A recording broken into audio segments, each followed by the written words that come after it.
तर नमस्कार बहिणीनो, मी राहुल जवादे आरजे मराठी या चॅनलवर आपले स्वागत आहे। तर लाडकी बहीण योजनेच्या संदर्भात एक महत्त्वाची अपडेट आहे।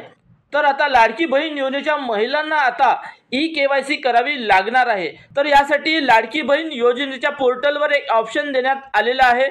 तर लाडकी बहीण योजनेच्या अधिकृत पोर्टलवर आल्यानंतर तर इथे बघा लाडकी बहीण .महाराष्ट्र.gov.in हे लाडकी बहीण योजनेचं अधिकृत पोर्टल आहे।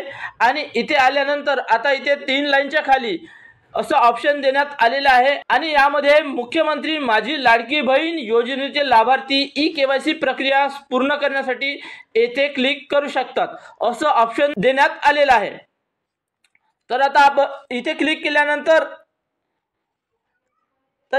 केल्यानंतर आता नॉट फाउंड असा एरर येत आहे। तर बघा लाडकी बहीण योजनेची ई-केवायसी करण्यासाठी ऑप्शन देण्यात आलेला आहे, पण ई-केवायसीची प्रक्रिया अद्याप सुरू व्हायची आहे। तर ई-केवायसी साठी पोर्टलवर काम सुरू आहे आणि लवकरच काही दिवसात सर्वच महिलांना ई-केवायसी करावी लागणार आहे। तत्पूर्वी ज्या महिलांचा आधारला मोबाईल नंबर लिंक नसेल किंवा बँकेला आधार लिंक नसेल तर ही कामे महिलांनी करून ठेवायची आहे।